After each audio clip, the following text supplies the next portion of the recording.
समझ में आ गया होगा, और पृथ्वी की गति और इसका मार्ग दीर्घवृत्ताकार, ये भी समझ में आ गया होगा। क्लियर हो रहा है। अब जब पृथ्वी सूर्य का चक्कर लगा रही होती है, इस परिक्रम में मैं आपको एक चीज और बता देता हूं। यहां पर ऐसे ये पृथ्वी है, ये भूमध्य रेखा है, भूमध्य रेखा।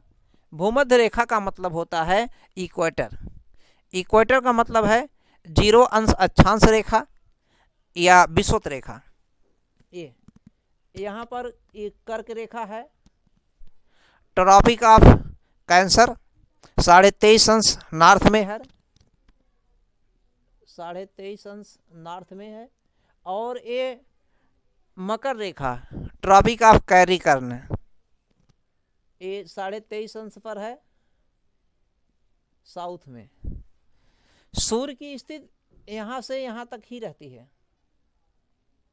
22 दिसंबर को मकर रेखा पर सीधा चमकता है, और 21 दिसंबर को 21 जून को कर्क रेखा पर सीधा चमकता है। 2 बार यहां से गुजरती है, 21 मार्च और 23 सितंबर को। 21 मार्च और 23 सितंबर को भूमध्य रेखा पर सीधा सूर्य चमकता है, अर्थात 21 मार्च और 23 सितंबर को पूरे पृथ्वी पर दिन रात बराबर होते हैं। लेकिन जब सूर्य उत्तर से दक्षिण की ओर जाता है, उत्तर से दक्षिण की ओर जाता है, और भूमध्य रेखा के जब दक्षिण में पहुंचता है, सूर्य भूमध्य रेखा के जब दक्षिण में पहुंचता है तो उसे दक्षिणायन कहते हैं। और जब सूर्य भूमध्य रेखा के उत्तर में पहुंचता है तो उसे उत्तरायण कहते हैं।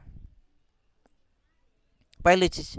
दूसरी चीज, ये जो नॉर्थ पोल है और जो साउथ पोल है, नॉर्थ पोल और साउथ पोल पर हमेशा इस प्रकार की जो गतियां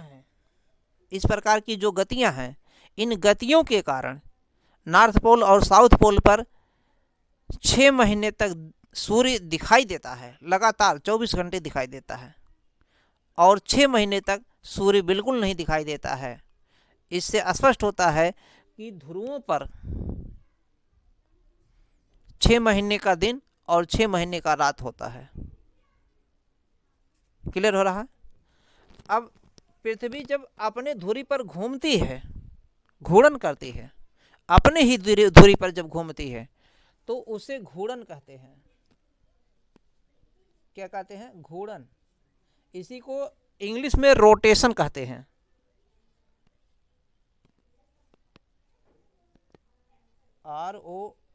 ROTATION, रोटेशन। रोटेशन का मतलब होता है घूर्णन। जब पृथ्वी अपने ही धुरी पर घूमती है तो उसे घूर्णन अर्थात रोटेशन कहते हैं। अब सूर्य का इतना हिस्सा, पृथ्वी का इतना हिस्सा सूर्य के सामने है, पृथ्वी का ये हिस्सा सूर्य के सामने है, इसलिए इतने हिस्से पर सूर्य की चमक दिखाई देगी, सूर्य की रोशनी पड़ेगी। इसका मतलब यह है इतने साइड में दिन होगा, उजाला, उजाला का मतलब दिन होगा। लेकिन इसके पीछे साइड में, बैक साइड में सूर्य की रोशनी नहीं पहुंच पाती है, इसलिए यहाँ पे अंधेरा दिखाई देगा, जिसे हम लोग नाइट के नाम से जानते हैं, रात्रि के नाम से। इसका मतलब पृथ्वी पर दिन रात होने का मेन कारण क्या है? पृथ्वी का घूर्णन अर्थात रोटेशन। और ये ऐसे घूमते घूमते अपने ही धुरी पर घूमते घूमते सूर्य का एक चक्कर लगा लेती है। सूर्य का भी एक चक्कर लगा लेती है अपने धुरी पर। जब ये अपनी धुरी पर घूमेगी तो अब ये वाला साइड जो होगा ये इसके साइड में आ जाएगा, और ये वाला साइड पीछे चला जाएगा।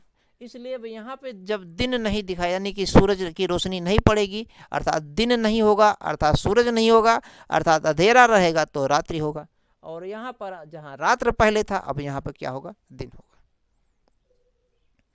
लेकिन जब पृथ्वी अपने धुरी पर घूमते घूमते अर्थात रोटेशन करते करते सूर्य का चक्कर लगा रही होती है, तो अभी मैंने बता दिया उपसौर और अपसौर, तो इसमें क्या है, दूरी ज़्यादा कम हो रहा है, तो जिससे क्या है, दूरी कम हुआ, गर्मी बढ़ा। गर्मी ज़्यादा बढ़ने से जलवाष्प वायुमंडल में जाएगा, और जब जलवाष्प वायुमंडल में जाएगा धीरे धीरे आर्द्रता प्राप्त कर लेगा। धूल कण जलवाष्प मिलकर के 100% यदि आर्द्रता प्राप्त कर लेता है तो बादलों का निर्माण, क्लाउड्स का निर्माण हो जाता है, और यही बादल जो है, क्लाउड्स जो है, संघनित होकर वर्षा की बूंद के रूप में नीचे आ जाते हैं, जिसे हम लोग वर्षा कहते हैं। दूरी ज़्यादा होगा, ठंड ज़्यादा रहेगा। इसका मतलब पृथ्वी जब सूर्य का चक्कर लगाती है तो उसे हम लोग रोटेशन नहीं कहते हैं, बल्कि रिवॉल्यूशन कहते हैं, परिक्रमण। क्या कहते हैं? परिक्रमण, परिक्रमण, रिवॉल्यूशन, रिवॉल्यूशन, परिक्रमण, इट मीन्स इंग्लिश में रिवॉल्यूशन, रिवॉल्यूशन। पृथ्वी जब सूर्य का चक्कर लगाती है तो उसे परिक्रमण या रिवॉल्यूशन भी कहते हैं।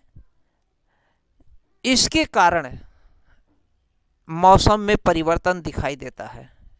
इसका मतलब मौसम में परिवर्तन किसके कारण होता? परिक्रमण कहिए या रिवॉल्यूशन के कारण मौसम में परिवर्तन होता है, जबकि रोटेशन के कारण दिन रात में परिवर्तन होता है।